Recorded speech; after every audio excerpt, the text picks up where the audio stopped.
Welcome back. If you're joining us right now, you've just tuned in to the Daily Report with me, Victor Muyakane. Later on, we'll have Insight Tonight. But now, here's how you can take part in the conversation. You can interact with me. The SMS line should be on your screen. You can also text us on WhatsApp. 0793-267-279 is the number. 0768-095-491 as well for your phone-in messages. Let us know what you think. The SMS line is at the bottom corner of your screen. 22047 is the number. I'd like to hear from you. Where are you watching us from? What do you think about the news and the reviews? Let us know, all right? With that out of the way, shall we begin? Now, the government has gotten some relief after the Kenyan shilling gained more strength. On Wednesday, the shilling posted its strongest intraday gain against the US dollar in the last 12 years. And according to the government, this will effectively lower debt service costs, hence attracting more investors into the country. Paul Kirobi has more detail. Following significant pressure to strengthen the Kenyan shilling during President Ruto's administration, Kenyans can now anticipate relief to conduct their business activities. This means the country will now attract more investors and instill hope to those who want to buy government bonds. This according to government spokesperson Isaac Mwaura, who now says this will instill more hope to foreigners wishing to invest in the country. I think many people have shown interest in the 1.5 billion US dollar placement. As advised by our transaction advisors, is a clear testament of the fact that we are on the right trajectory under the Kenya Kwanza administration to pay this one bullet payment by June of this year. This week, Kenya sold a new 1.5 billion US dollars Eurobond maturing in 2031, which it will use to buy back via a tender offer a large chunk of the 2 billion US dollars bond due in June. The new report is coming at a time Kenya is struggling to increase food productivity for exportation and at the same time attract investors to increase the circulation of the dollar in the country. And this will effectively lower debt service costs, attracting more investors. And again, I want to insist, part of what has made this shilling to be strong as well is a G2G arrangement, because by now, the shilling would have sold up to 220 shillings. So this is very, very welcome and very commendable. Again, let me insist again on the cost of living. The cost of living continues to improve as promised by the government. While addressing members of the Fourth Estate, the government now says the number of poor people in the country will reduce, and at the same time the cost of living will be reduced. Early this year, Treasury CS Njuguna Ndung'u was under high pressure to stabilize the Kenyan shilling against the dollar. This forced the government to find means on how to boost the Kenyan shilling so as to fare well the foreign market. Paul Kirobi, TV47, Nairobi. Now, Baringo residents have for the second day protested over the increased banditry attacks in the area. Last week, a head teacher of the Kagir Primary School was killed in an attack, with 3 others remaining or rather sustaining serious injuries. They're now calling for the president to intervene and initiate an operation to expel the bandits that have become a menace to the area residents. Sheila Chelangat with more. For a second day, residents of Marigat, Baringo County, held protests due to insecurity in the area. Their plight is for the Baringo County government to take action following the murder of Kagir primary head teacher Saturday last week. Police were forced to lob tear gas canisters to disperse the protesters whose march had brought Marigat town to a standstill. Maisha ya mwana wa Baringo yuko wapi? If the government cannot see us, tuko wapi kama Baringo? The locals have vowed to continue with the protest until the government initiates an operation to weed out bandits from the area. According to the residents, 9 people from the area have died since this year started after they were shot by bandits. Mheshimiwa Ruto, wewe ulikuja Baringo siku ile ukasema within 100 days baada kuchukua serikali mambo ya insecurity itaisha kwa Baringo. Lakini saa hizi tuko na 1.5 years bado watu wetu wanauawa. And in Nairobi, members of parliament from West Pokot and Baringo counties met with the Parliamentary Committee on Security to discuss this dire situation. and say we are going to disarm all communities. That would have been, in my view, the perfect solution. But to arm communities, now you do not know which gun killed who. Whether it's the police gun, whether it's the NPR gun, or whether it's the illegal gun, because all guns sound the same and they all kill. The residents say the clock is ticking and it is about time the president fulfills his promise of enhancing security in the area. Sheila Chelangat for TV47. Now, the National Assembly's Health Committee has given the National Health Insurance Fund 1 week to share names of officers who approved the fraudulent claims of up to 20 billion shillings to 78 health facilities. And as Elizabeth Atieno now reports, the Kenya Medical Practitioners and Dentists Council has vowed to embark on a national exercise to recategorize all health facilities in the country. This is after CS Susan Nakhumicha raised concern on some level 4 or level 5 facilities offering services way below their standard. On Thursday, Health Cabinet Secretary Susan Nakhumicha and the NHIF board, led by its CEO Elijah Wachira, appeared before the Parliamentary Health Committee, where the Robert Pukose-led committee granted NHIF 1 week to release names of officers who approved fraudulent claims of 20 billion Kenya shillings to 78 health facilities. We want the surveillance officers. We want who makes those claims, who approves the claims. Well, the quality assurance of people are they people who will know when a surgery should have been done or not. And then there's a claim. Who paid the claim? NHIF to do an internal investigations and provide us the names and institute disciplinary action against the staff who are culpable. On its part, NHIF says internal investigations into the scandal are underway and the leadership will table a comprehensive report on the outcome in a week's time. We are waiting for some confirmation from investigating agencies so that we can add to that and share a report. So both internally and externally, within a week, we should be able to share a report. And therefore, even the request for 1 week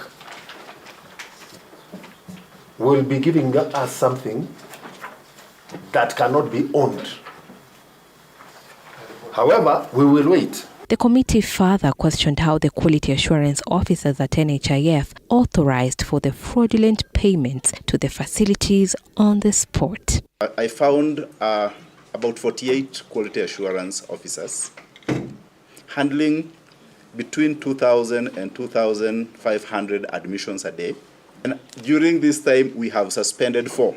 Health CS Susan Nakhumicha says the transition from NHIF to the Social Health Authority will address some of the challenges, including corruption through false claims by some health facilities. One of the good things is to ensure that we transit with the right people from NHIF. And besides that we get a proper mechanism of doing a claims management and claims verification.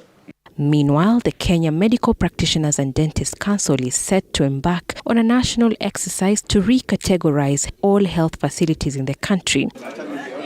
Elizabeth Atieno, TV47, Nairobi.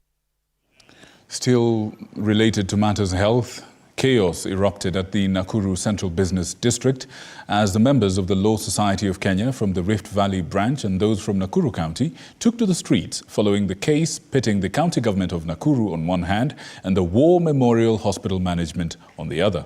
Chichi Josephine tells us more. Nakuru town was brought to a standstill for some hours as LSK members from the Rift Valley branch and Nakuru chapter took to the street to protest what they termed as defiance of court orders by the Nakuru County government. This is in regards to the case pitting the county government of Nakuru and the War Memorial Hospital management. carrying placards and banners bearing the message, "Obey the rule of law." The lawyers highlighted their frustrations. We wanted to engage in a peaceful protest, and you can see the nature in which the county government is engaging.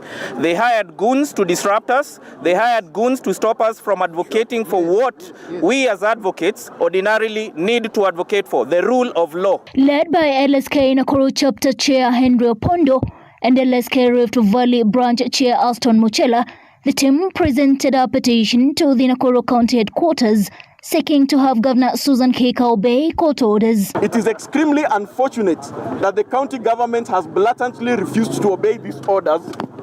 Instead, the county government has overseen a violent and forceful takeover of the hospital. Judiciary should be respected, their orders should be respected, and the independence of the judiciary should be affirmed as an equal and equitable partner to the government. According to them, county officials and police officers have repeatedly failed to comply with court orders for some time now, compelling the judges to transfer the case to Nairobi and Nyandarua. The county police commander, we have also been disappointed by his inaction and his feign that he's unable to control the situation. That is extremely disappointing when we as citizens are being told by such a senior officer that he is unable to remove goons from a private institution. Receiving the petition, Nakuru County Secretary Samuel Mora denied allegations of having sent rowdy youth to chase health workers from the facility, noting that the county government withdrew their enforcement long ago. As a county government, we do not have anybody there. So how can we chase you where we have no? We withdrew our enforcement in front of the media when the court order was brought. Chichi Josephine, TV47.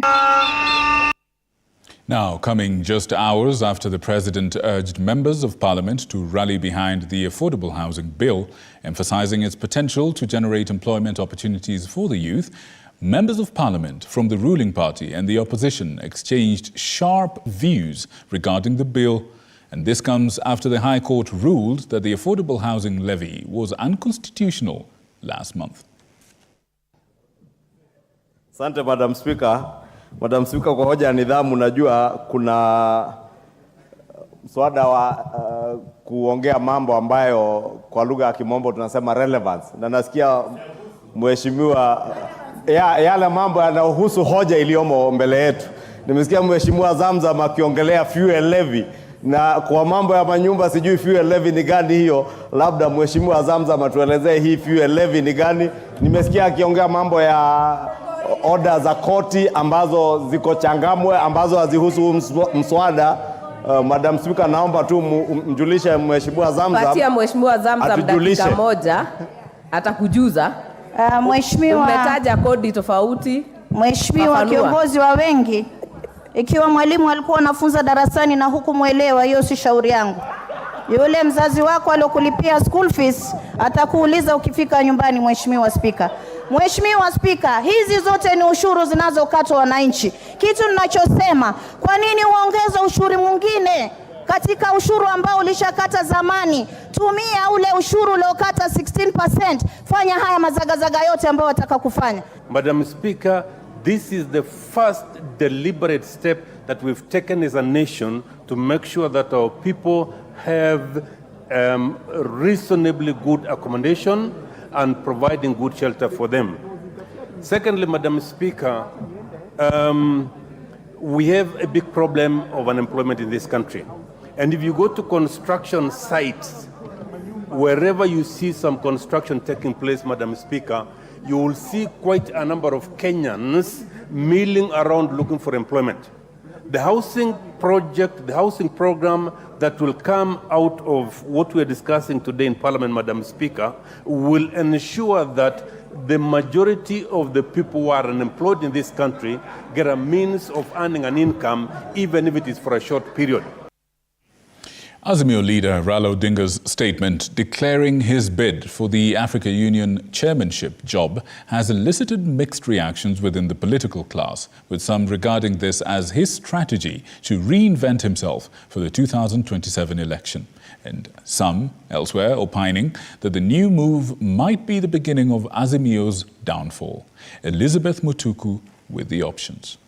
Azimio leader Raila Odinga's public announcement of his aspirations to bid for the AU chairmanship came as a surprise to many.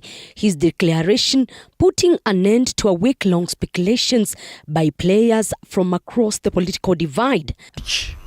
From the two parties to form a committee, and I understand that committee have done impressive work. Raila's move attracting attention and support from different political quarters, with his brigade led by ODM Secretary General and Nairobi Senator Edwin Sifuna, who echoed the words of former Nigeria President Olusegun Obasanjo that a lot needs to be corrected in Africa and the right candidate is none other than Raila Odinga. As his global networks, the people know him. He has earned his space in the global political world. So that I don't think he needs anything other than his name and his reputation as a foremost Pan-Africanist to be able to get whatever global role that he wants to get. Proud that if he gets this job, it will be a proud moment for Kenya. And I hope that President Ruto will give him a befitting send-off. And I believe and hope that they will work together symbiotically, whatever that Raila is able to bring from the larger picture, because he will now be getting networks.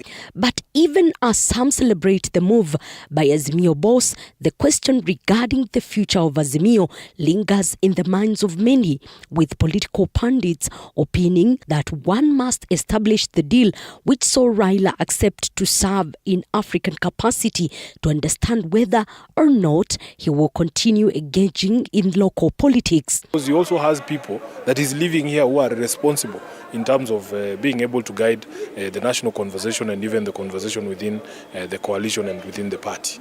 I don't think that if Baba today goes to AU and becomes a chairperson there, then he can disengage with his passion for the people of Kenya. Then he can disengage with issues that affect common mwananchi. The announcement by Raila comes amid huge political moment in the Azimio camp, with each party seemingly going to grassroots separately in a bid to strengthen their political parties as well as cement their support ready for 2027 election. Already, Wiper leader Kalonzo Musyoka has declared that he will be on the ballot. However, some leaders insist he cannot inherit Raila's political base unless he is endorsed by Raila. So he is trying to use this opportunity to re-engineer himself and to become relevant. You know, he was running into political oblivion with time, because what he was trying to do had been seen by Kenyans. He was trying to get power. But now he's using this opportunity to like the way the snake sheds off the scales. So Baba, I think, is not going to fight 2027, and we fully expect him, or not even calling him, to endorse Kalonzo Musyoka based on the support he has accorded him. If he tells us support Kalonzo, for me, I'll continue supporting Kalonzo. If he says support me, but let's figure out how it's going to happen, we'll discuss with him and tell him what the positives and negatives are. But the truth is, he's going to be like an absentee landlord. He's going to be like an absentee father. Should Raila clinch the AU job, will he be forced to dance to the tune of government due to the support which he will be accorded by the government? The announcement by Azimio boss Raila Odinga on his bid on the AU chairmanship continues to raise brows within the political class, with the question of whether he's trying to re-engineer himself for sixth stab or even a noble exit in the Kenyan politics. Elizabeth Mutuku, TV47 Palm Biddings, Nairobi. Now, on that speculative note, we want to take a short break. When we come back, we will have more content for you, including that interview I spoke to you about on Insight tonight. But please, Talk to us. Let us know what you think about the stories that have gone on air up to this time, including the one that just went off air about the former Prime Minister and the African Union chairperson position. Let us know. The SMS line is 22047, as well as the other lines. The WhatsApp line is on the screen, should be on the screen right about now. I have this device here to sample all your feedback. Let me know what you think and where you're watching us from. After the break.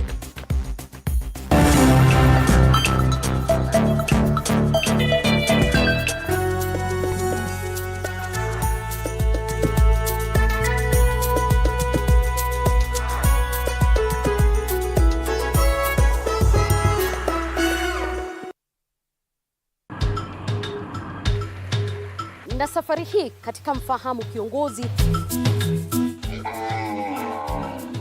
tutakuletea viongozi aina mbalimbali. Nikuwe na Nisani kama 10 na pia nikuwe menua minibus. Minibus nikoniwa.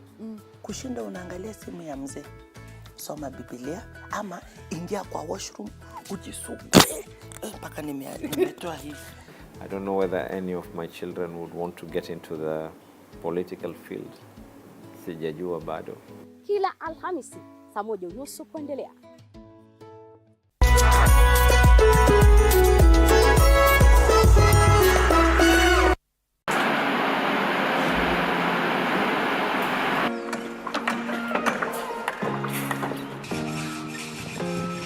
Join us on a journey through the concrete jungles and rising skylines, where every beam, every nail tells a story of progress and vision. In every aspect of life, you know, you have to look at several dynamics. From groundbreaking. Nowadays with the tech, you can check on different websites or you check online and you can see some inspiration. So at least that one would be a direction already.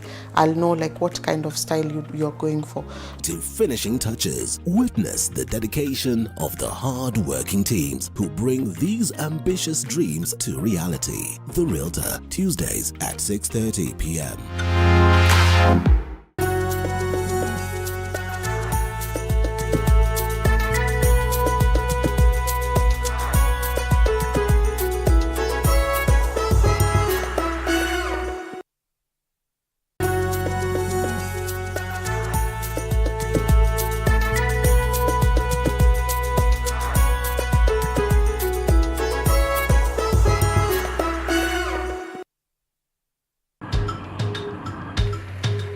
Na safari hii katika Mfahamu Kiongozi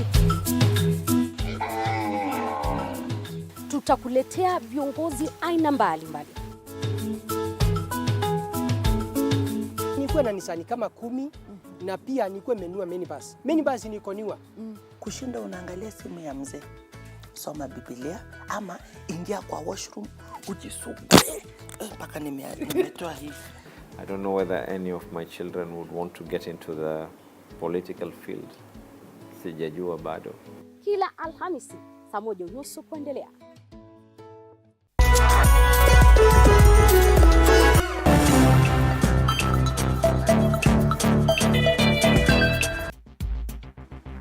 Welcome back. Tonight, Azimio coalition leader Raila Odinga has formally declared interest in the African Union Commission chairperson post, saying he's ready to take up the post to serve the continent. Odinga's announcement was endorsed by former Nigerian President Olusegun Obasanjo, who said that the post deserves to be given to the East Africa Community Bloc. Obasanjo later met President William Ruto in Murang'a before heading to Addis Ababa. Apollo Kamau reports. On a day marked by high-level engagements, not just in Kenya but Addis Ababa, Ethiopia, where Foreign Cabinet Secretary Musalia Mudavadi was attending the AU Executive Council of Foreign Affairs Ministers, Azimio coalition leader Raila Odinga was on the agenda as Kenya puts its foot forward to have Odinga become the first African Union Commission chairman from East Africa. It's an opportunity for East Africa to provide leadership. And also we need equity and inclusion. That is the whole essence of the African Union. Odinga, who hosted former Nigerian President Olusegun Obasanjo at his home, formally declared his bid, which was followed by endorsements from Obasanjo. I am inclined to accept the challenge.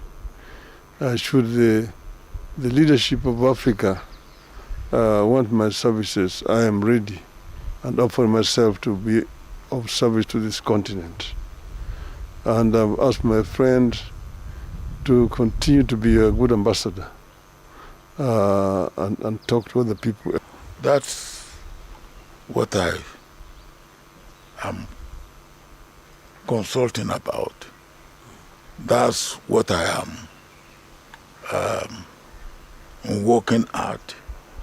And I hope and pray that God will help us. How are you, sir? Welcome to Kenya. After meeting Odinga, Obasanjo later headed to Murang'a County, where he met President William Ruto. Odinga's bid was on the agenda, as well as the National Dialogue Committee, which was midwifed in Mombasa last year in a meeting between President Ruto, Obasanjo and Odinga. We went to Mombasa. We went to Mombasa, and the outcome of that exercise was 5 each from the two parties to form a committee. And I understand that committee have done impressive work. Odinga, who served as AU top envoy for infrastructure from 2018 to 2023, has prioritized the issue of brain drain in Africa and making the continent a superpower high on his mandate. It's right now brain drain out of our continent. It is also actually appalling to see young African people drowning in the Mediterranean in search of greener pastures out of the continent. Odinga's bid, if it succeeds, has triggered mixed feelings in the Azimio camp over the 2027 succession plans, with sources saying his exit might make way for Wiper Party leader Kalonzo Musyoka and DAP Party Kenya leader Eugene Wamalwa to fly the Azimio flag in 2027, a plan which has the blessings of retired President Uhuru Kenyatta. As Azimio, we are approaching the leadership of this country as a team. So in the event that one of us finds himself unable to be part of the team continues. The game does not end there. But of course, we will always benefit from the experiences of those who have been there before. In case he gets the African Union chairmanship post, Odinga's new role will no doubt jolt the Azimio coalition, where major political realignments are taking place in readiness for the 2027 poll. Apul Kamau, TV47 in Nairobi. Let's take another short break. We'll be right back. I can already see your feedback coming in. Samuel Chacha, kutoka Soko Mjinga, Ungwaro. Thank you for watching. We'll be right back.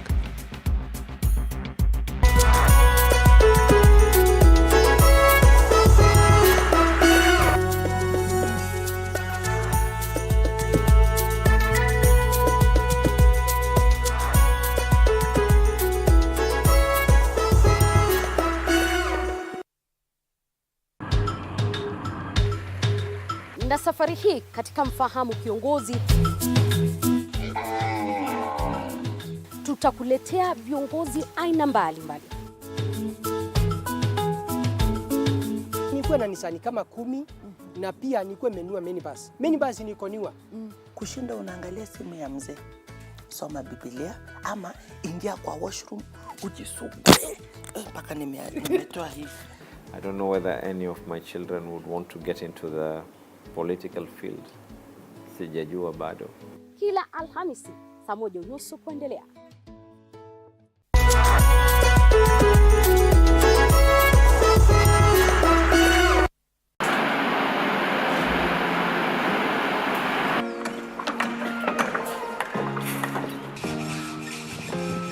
Join us on a journey through the concrete jungles and rising skylines, where every beam, every nail tells a story of progress and vision. In every aspect of life, you have to look at several dynamics. From groundbreaking. Nowadays with the tech, you can check on different websites or you check online and you can see some inspiration. So at least that one would be a direction already.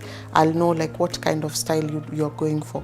To finishing touches, witness the dedication of the hard-working teams who bring these ambitious dreams to reality. The Realtor, Tuesdays at 6:30 p.m.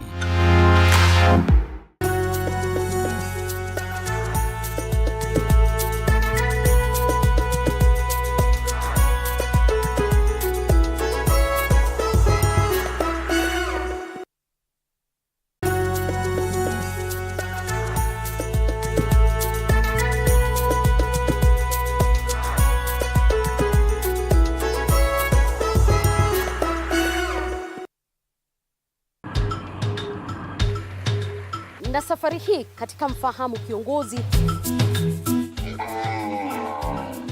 tutakuletea viongozi aina mbalimbali. Nikuwe na Nisani kama 10 na pia nikuwe menua minibus. Minibus nikoniwa. Kushinda unaangalia simu ya mzee. Soma Biblia ama ingia kwa washroom ujisugue. Mpaka nimetoa hivi.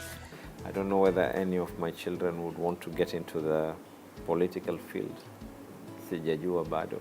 Kila Alhamisi saa 1:30 kuendelea.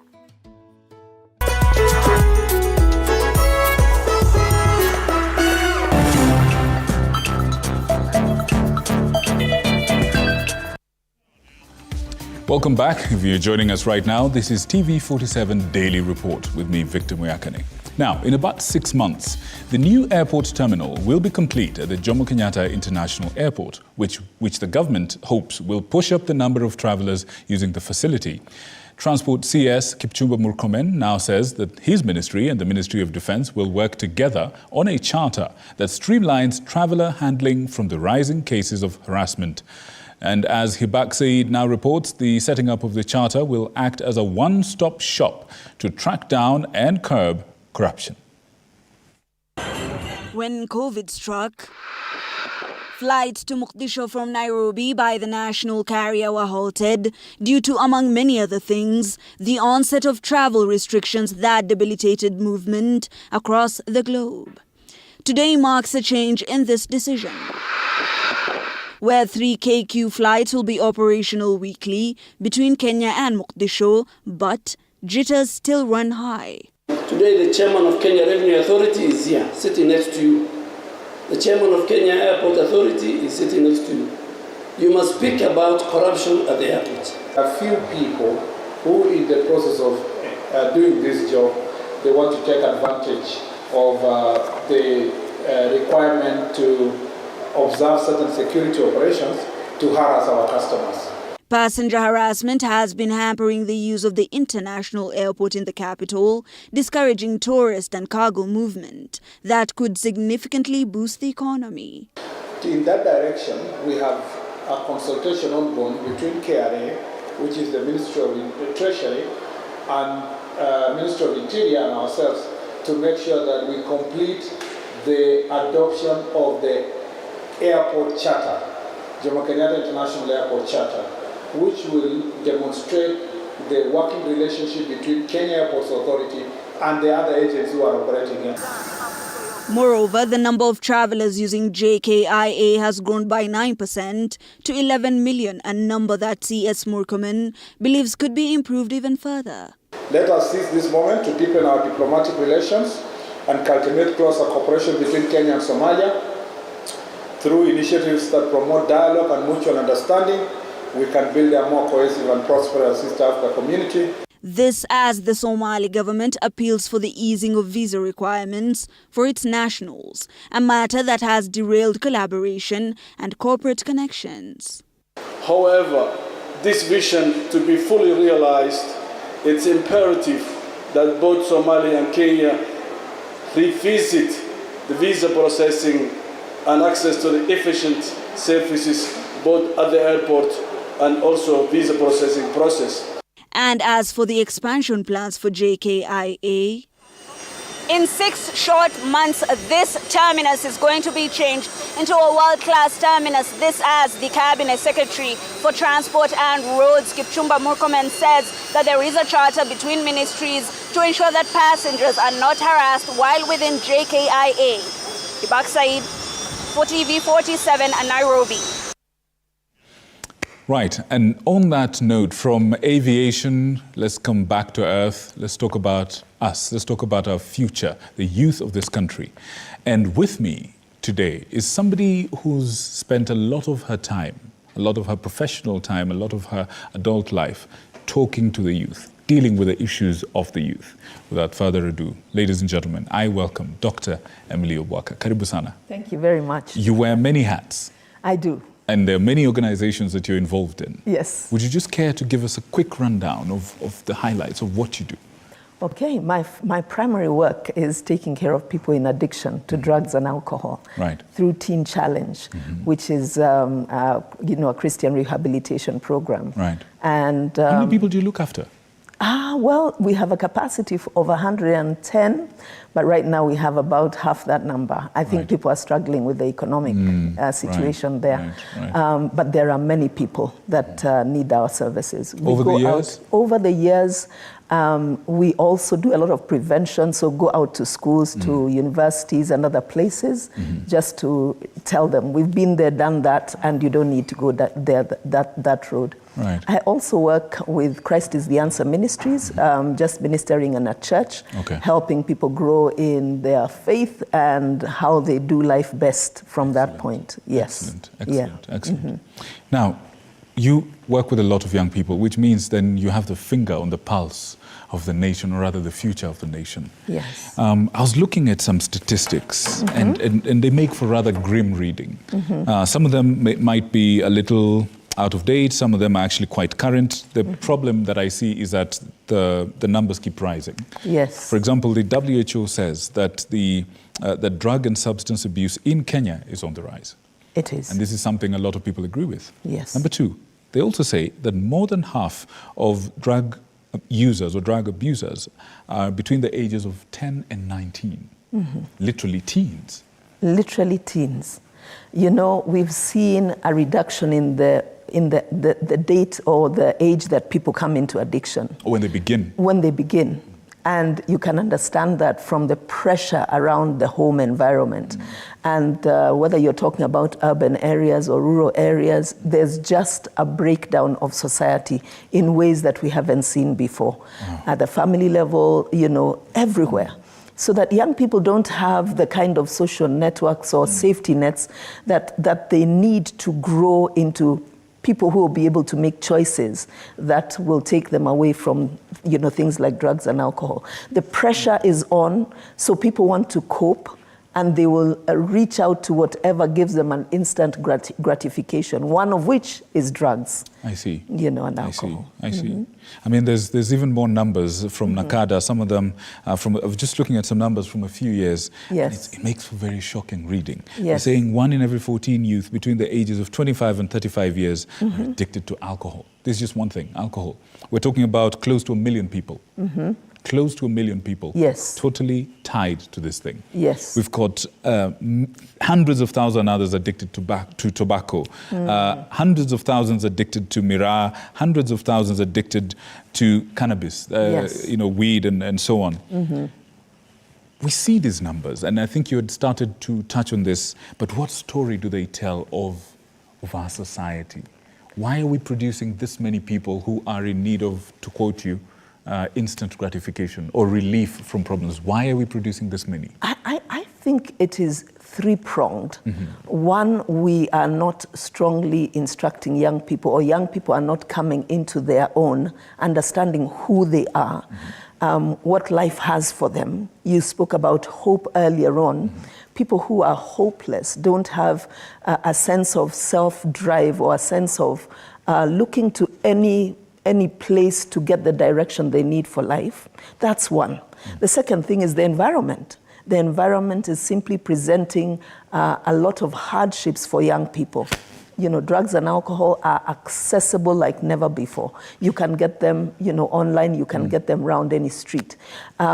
then there's just not that parental or cover or instruction or guidance for young people. So they're sort of on their own, on their own path. And then there's the social media doesn't help in many times, because it draws them to look to people for role modeling who are in these things but look like they are really doing well. They got it together. Well. It's that suitcase, it's that cutting a deal and you're sipping, your alcohol. So, and then, on to that, there's the whole aspect of the mental health with the pressure that's around, look at the cost of living. Yeah, the economy. Look at the scarcity of jobs. Look at the difficulties in terms of even social navigation, so that there's a lot of pressure and stress that young people have to deal with. If internally their value system is not in place, the choices they are making then are wanting. They are going to be in a lot of, crying out to how do I cope with this pressure? If they don't have guidance for that, then you will find them reaching out to what they see as the success route. This will relieve my pain. This will relieve my pressure. For now. For now. Yes. And no one plays the movie to the end for them. No one gets into addiction saying, I want to get there. You suddenly find this thing that you used to appease or to pacify you eventually gets a hold of you and you can't get out from under it. You know what? I feel like we've sort of diagnosed the root of the thing. Yes. Talk to me about the fruit of it. So a person gets captured by this. Yes. Whatever substance of choice it is that they abuse, they're now addicted. Talk to me about the fruit of this sort of thing. What are we seeing? We are seeing people who have no direction. You realize that suicides are on the rise. Quite. People who are suffering depression, breaking up of homes, just disorderly, societies. You find people are not lasting in jobs, because the moment you're on drugs, alcohol, you're not going to be able to keep a job. You're going to be always on the run, trying to get the next thing to give you a high.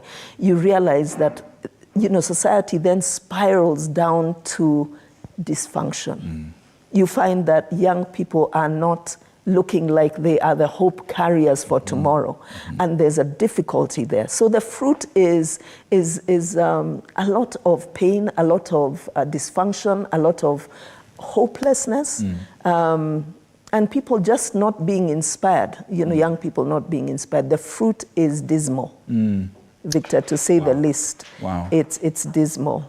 But there is hope. I want to put that in. Oh, beautiful. And I'd like to go there, but let me just take you back for a moment. Earlier, you talked about technology. We have a generation of people now who've been born through the most amazing changes in technology ever. Yes. There are people who were born when landlines were the thing, and barua kupitia kwa sanduku la posta, you know what I mean? Yes. That was the thing. Yes. But these same people have grown up through the advent of the internet, email, as opposed to physical mail, registered mail. Yes. We've seen mobile phones. Yes. We've seen computers. Yes. We've seen computers in mobile phones. Yes. And we're now into virtual reality, artificial intelligence, and so on. Is technology, I mean, you said technology isn't helping in terms of, just creating this problem. When you employ the solutions, is technology making it easier or harder to actually reach the people that are suffering? Because they have access to internet, it should make it easier. So, for instance, if you're educating, if you are positioning or reaching people with the hope message, it should be easier to get to many of them. But the problem comes when that interfaces with someone who has no value. No values. What do you mean by that? No values means that I do not know for myself what I need to do in terms of keeping the boundaries I need to keep. Not going in a direction that looks successful but is not successful. Being able to look at what are the things around integrity, things of integrity, things of value to myself, understanding that there is a need for discipline. I can't just do what I want, when I want, how I want, And these, if they are not in place in a young person, the internet can destroy them. Oh, wow. You know, where do we learn these things? I mean, where's the gap? What's happening? Why aren't young people learning? Our learning institutions should be one, but I want to say the first place is the family. The family needs to help the young people embrace these values. And where we lose it at a family level, at the church level, at community gathering levels, and then the learning institutions, then we've really lost young people. You know what? And good people, I did, when I was doing my research for a conversation with her, I watched one of her interviews. And in one of those interviews, you speak about when you were in university, when you were joining college, there were all these myths that you were hearing, myths that made a certain kind of lifestyle much more glamorous. And can you talk to us in your work? What kind of myths have you heard from survivors, from the young people that you've been dealing with, that actually led them down the path to addiction? What sort of myths are we hearing? Well, myths like, I can separate my indulging in alcohol, drugs, and still do a very successful pursuit of my vocation. Oh, I can handle it. I can handle it. I'm on top of the game. I'm on top of it. It's not on top of it. I can handle it. No, I can handle it. I can drink as much as I want, and I can still work. And I can still work. And you know what? Those who are addicted just didn't know how to do it. But I am one of those who knows. Yes, I'm not like them. That's a common one. I can do it. Yeah. That's a very common one. Wow. The other one is, I'll start now, but I'll leave it when I want. And that's a huge myth. I can choose to stop. I can choose to stop when I want to stop, and just continuing that way. The other one is, I can hang around with guys who are going down one particular path, but I have the idea that I want to go down another path and I'll make it at the end. We are social beings, so we will be influenced by those we hang around. Show me a man's friends and I'll show you who he is, So that kind of thing around the issue of alcohol and drugs, those are the key, myths that we find.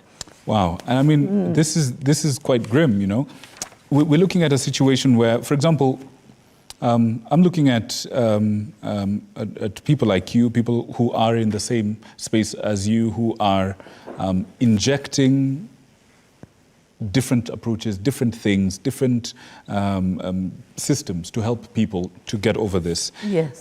We've got a question here from one of our viewers. Actually, they'd sent it a little bit earlier and I'd noted it down. Okay. Is it possible to actually shake off the effects of drug and alcohol abuse in future? Or does it affect you all your life? Okay. What they're asking is, once an addict, are you always an addict? Simply put. Because that is what many people believe. Depends on what paradigm you're coming from. I know differently. I know that using the model of Christian discipleship, you can be set free through the knowledge of Jesus Christ, because in that paradigm, we know that you are made a new creation. The old things have gone, the new have come. And so long as you continue to do life by the principles that the Bible gives, then you will continue in that freedom. So I do believe one can be completely set free. I want to even give a statistic, actually. And as you do that, please give some hope for those who perhaps are not Christian or not subscribe to it. What is there for them? Please. Well, let me cast a kind of grim picture. If you don't believe in being able to be free out of addiction, then you will contend with the fact that once an addict, always an addict, that the addict does not have any control over having started this behavior, its progression, or even coming out of it. They will also always need help from medication or other drugs to help them, and then the propensity for cross addiction is very high. So I really do want to plead with whoever deals with addiction to consider this paradigm that is the truth. Around the world, the organization I work with, Teen Challenge, has a success rate of 83%. That's not a myth, it is a reality. That when you go through understanding who you are, whose you are, and allowing God to transform your mind, you're able to do life from a different worldview, you know, because as it says, you know, as a man thinks, so is he. So is he. Yes. Here's another question. When people talk about addiction, a lot of focus is on the actual victims or survivors of it. But there's a community around these people. Yes. If somebody is addicted, there's a pattern of behavior that will manifest, and people are hurt. Yes. Families are hurt from what comes out of that space. Yes. What do you say to these communities? Because if this person leaves and goes and gets help, goes to rehab, comes back, you're coming back to the community, Yes. the community that perhaps you contributed to suffering towards, or perhaps a community that maybe even rejected you, or a community that actually led you down that path. Yes. Talk to us about that integration. A very, very crucial one, because as you're saying, even if the addict is actually transformed, there's a lot of baggage. And there needs to be healing from every dimension, relationally. So forgiving what happened, that's a big one. Without forgiveness, without letting go and embracing this person as a new person, Yes. there can be a continuous pattern of, you know, just hurting one another. You know, we're going back to you did this and, you know, you failed in this. And remember, this person, in order to thrive, also needs a transformed community. You know, a family that accepts the person, who sees this person as different, a person who is encouraged by the family. There is need to come around this person as a community, encouraging the new change, because actually we say the opposite of addiction is not sobriety, but community.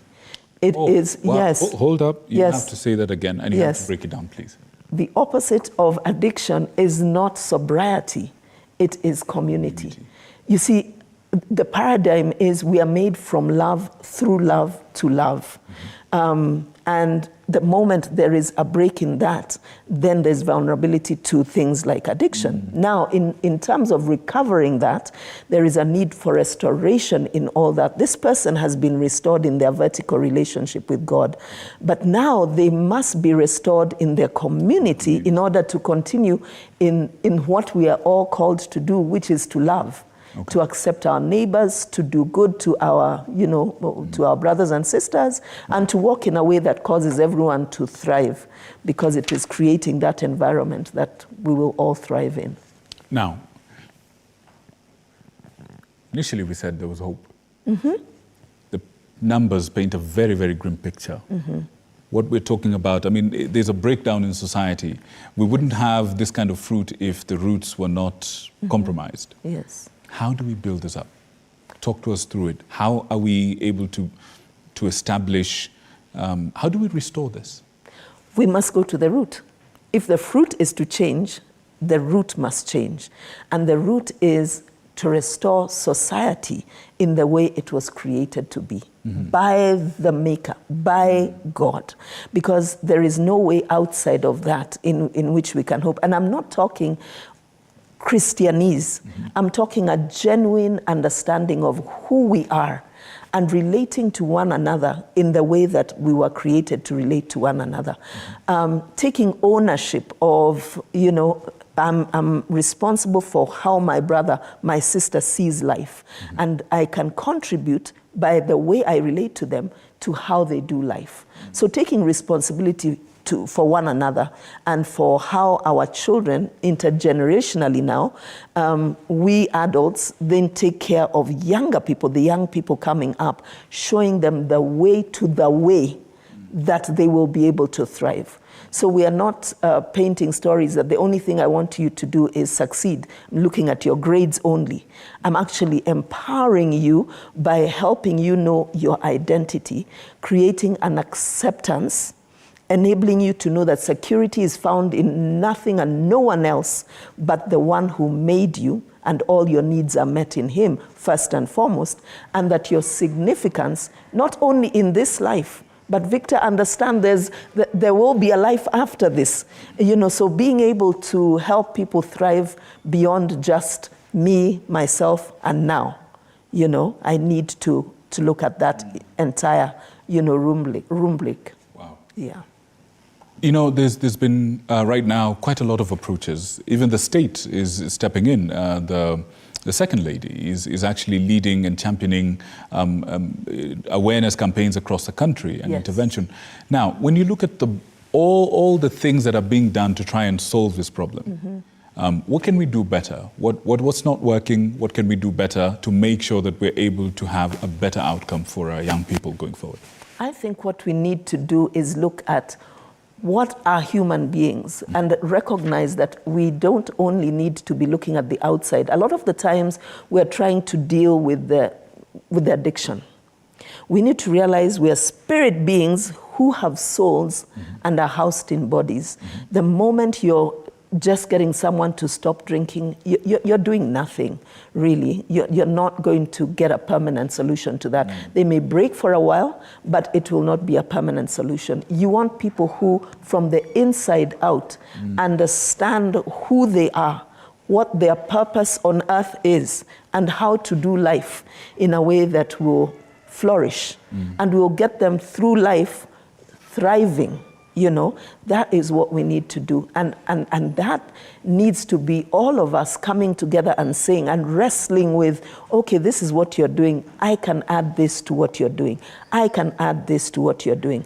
Because once you've dealt with the spiritual dimension, you also need to deal with the soul. The soul is your mind, your emotion, your will. So how do I navigate the stresses of life, which are very real? How do I not allow my emotions to rule me?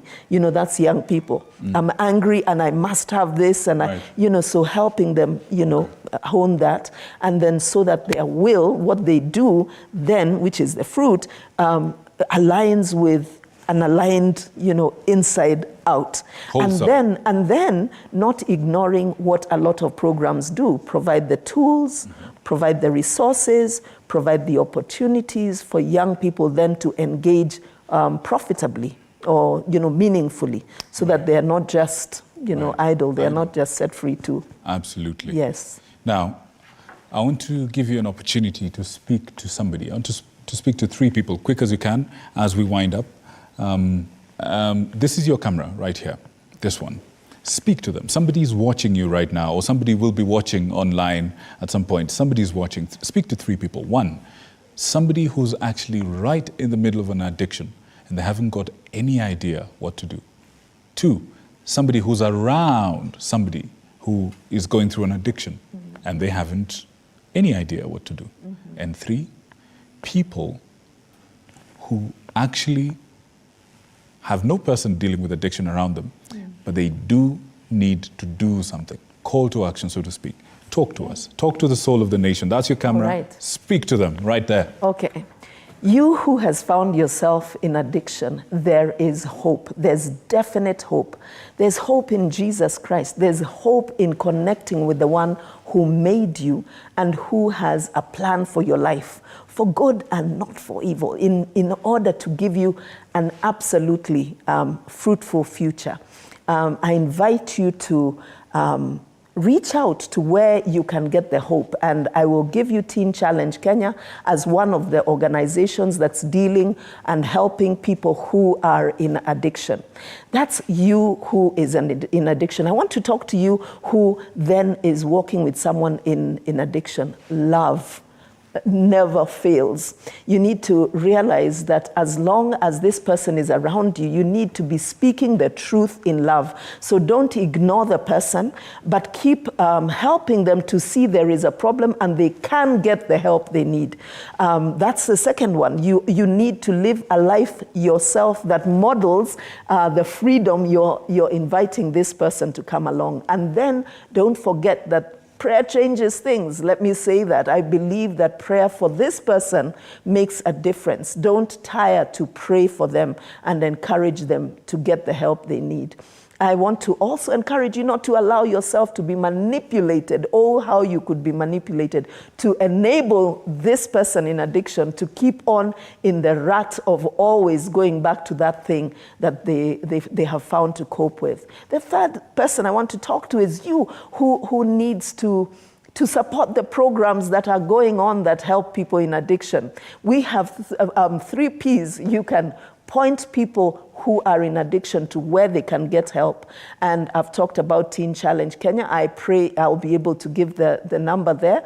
And then you can also participate in coming to the places where you can speak hope, encourage those who are seeking ways out of addiction. But lastly, you can also provide funding. You know, the whole business of transformation takes a lot of resources. So being able to support the cause with your talent, with your time, and with your treasure, which is your money, that would be very helpful. Fantastic. Yes. Fantastic. I couldn't have said it better myself. The 3 Ps, yeah? Yes. Point somebody to Yes. where they can get the help, Yes. participate in the activity of helping people get the help, and provide where you can to the service or the work that's going on. Thank you so much, Dr. Emily Obwaka. Welcome. Teens Challenge is on YouTube, is on Facebook, we is do on have a website. everywhere. Yes, Teens it's Challenge everywhere. Kenya. Yes. We can get it. Our viewers are tech savvy. They'll definitely get a hold of that. All right. Thank you so much for coming. I appreciate you. I know this is a huge conversation, and with the little time that we had, I hope, good people, you've taken some insight from it.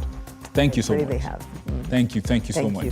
Thank Good people, I leave you with those words. There is hope, there is hope, and there is hope. All right? Hope springs eternal, they say. Keep up the good fight, and I'm sure we will see a better tomorrow for the futures, or rather the future generations that we are raising even now. My name is Victor Muyakane. I wish you a good night and God's blessings. Thank you for all the people that reached out. Thank you for Chacha. Thank you for Patrick. Thank you for Khalid. Thank you for Khalid again. Thank you so much for reaching out. May God bless you. Up next.